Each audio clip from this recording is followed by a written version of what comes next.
Hello friends, welcome to the SNAE medical classes. Today we will discuss regarding misoprostol drug. First, we will discuss about what is the misoprostol.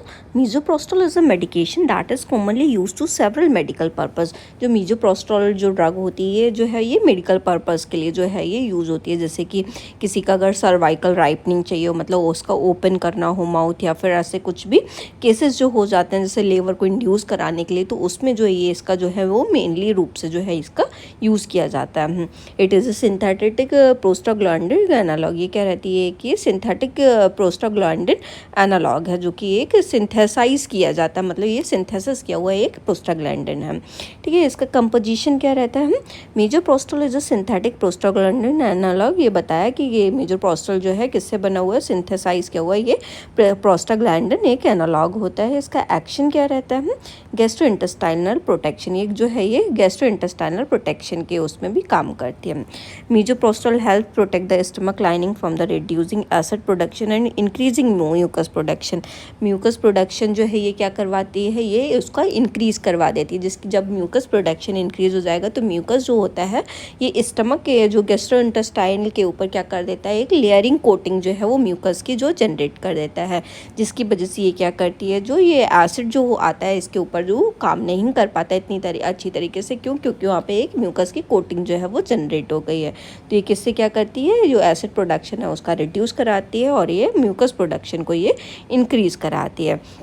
This can prevent और treat ulcer caused by non steroidal anti inflammatory drugs. ये क्या करती है, ये जो non steroidal anti inflammatory drugs जो होती हैं उनकी वजह से जो भी एनासिड्स वगैरह जो भी ले रहा होता है तो उनकी वजह से अल्सर्स जो हैं वो समटाइम्स जो हैं वो फॉर्म हो जाते हैं. तो ये क्या करती है, उनसे भी प्रिवेंट करती है और उन अल्सर्स को भी ट्रीट करने का काम करती है.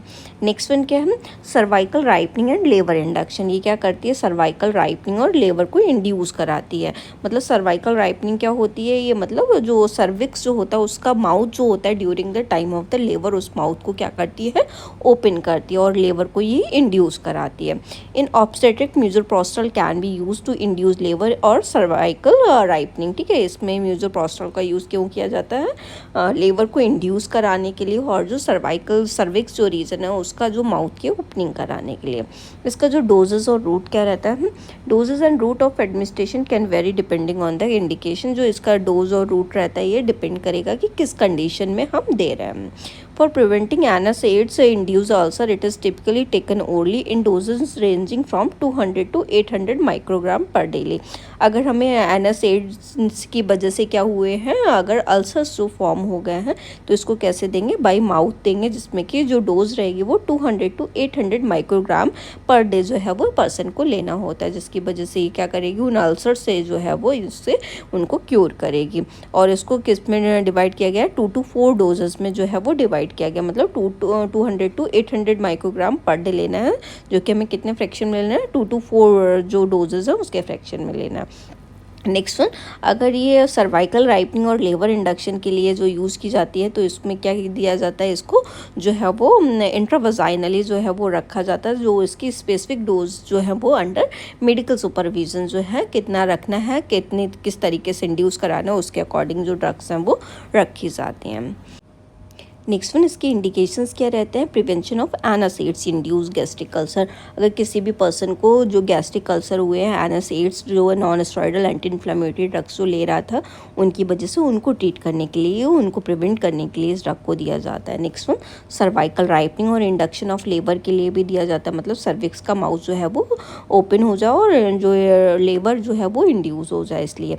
या फिर जो पर्सन को, अगर कोई भी मदर है उसको PPH की कंडीशन हो गई, उसको जो है वो क्योर करने के लिए जो है वो मिसोप्रोस्टोल ड्रग को दिया जाता है. मतलब जो आफ्टर द डिलीवरी जो बहुत ज़्यादा ब्लीडिंग होने लगती है पर्सन को, उसको भी ट्रीट करने के लिए इस ड्रग को दिया जाता है. नेक्स्ट वन, कॉन्ट्राइंडिकेशन क्या रहते हैं, misoprostol should not be used in case of the allergy to misoprostol. अगर किसी भी पर्सन को एलर्जी है मिसोप्रोस्टोल से तो उस केस में नहीं देना है. Next one, pregnancy unless for labour induction under medical supervision.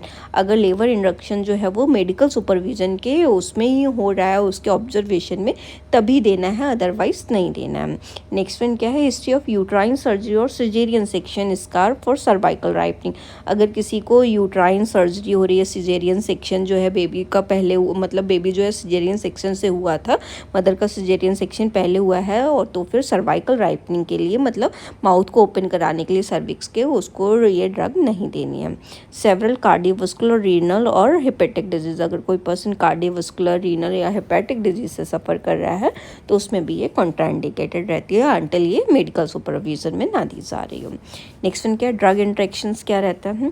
मीजोप्रोस्टोल में interact with drugs like antacid, magnesium containing compounds and some anti diarrhoeal medication potentially reducing its effectiveness. Misoprostol क्या करती है, ये ड्रग जो है वो एंटासिड जो है, मैग्नीशियम कंटेनिंग कंपाउंड जो हो गए, एंटी डायरियल मेडिकेशन जो हो गए, इनके संग में जाके ये इंट्रैक्ट करती है और इनका जो इफेक्टिवनेस है उसको ये जो है वो रिड्यूस कर देती है अगर कोई पर्सन ऐसे ड्रग्स ले रहा है तो।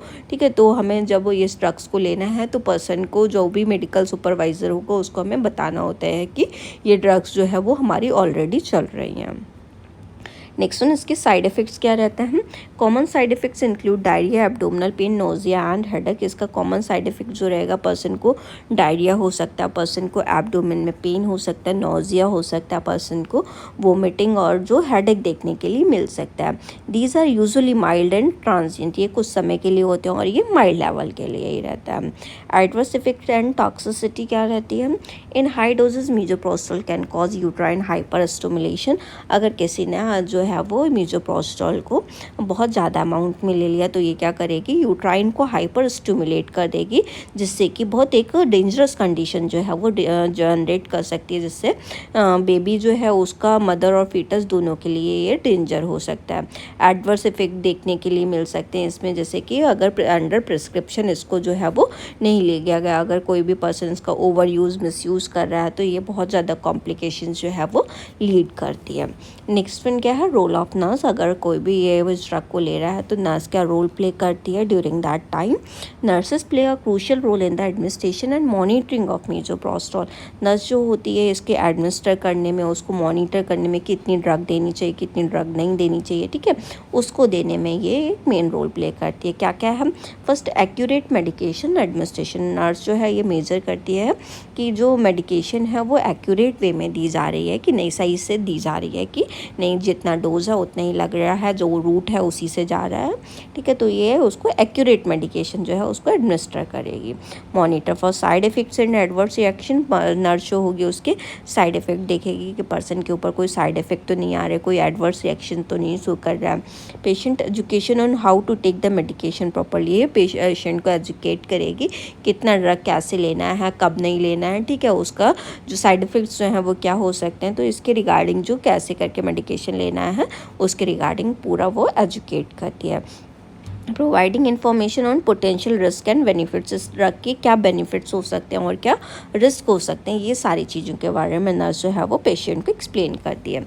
Collaborating with the health care team to ensure safe and effective use especially in obstetric settings. ये जो है वो हेल्थ केयर टीम जो होती है उसके संग में कोलैबोरेट करती है और उनको एक्सप्लेन करती है कि कैसे करके हम इसको सेफ़ और इफेक्टिवली जो है हम उसको यूज़ कर सकते हैं। और जो भी ये मेनली किसकी फील्ड में होता है, जो ऑब्स्टेट्रिक के केस में दी जा रही है, जैसे सर्वाइकल राइपनिंग वगैरह के लिए दी जा रही है, इंडक्शन ऑफ द लेबर के लिए दी जा रही है, या पीपीएच के केस में दी जा रही है, तो उसके लिए ये कोलैबोरेट करती है और बताती है कि इसको कैसे करके हम इफेक्टिव वे में यूज़ कर सकते हैं।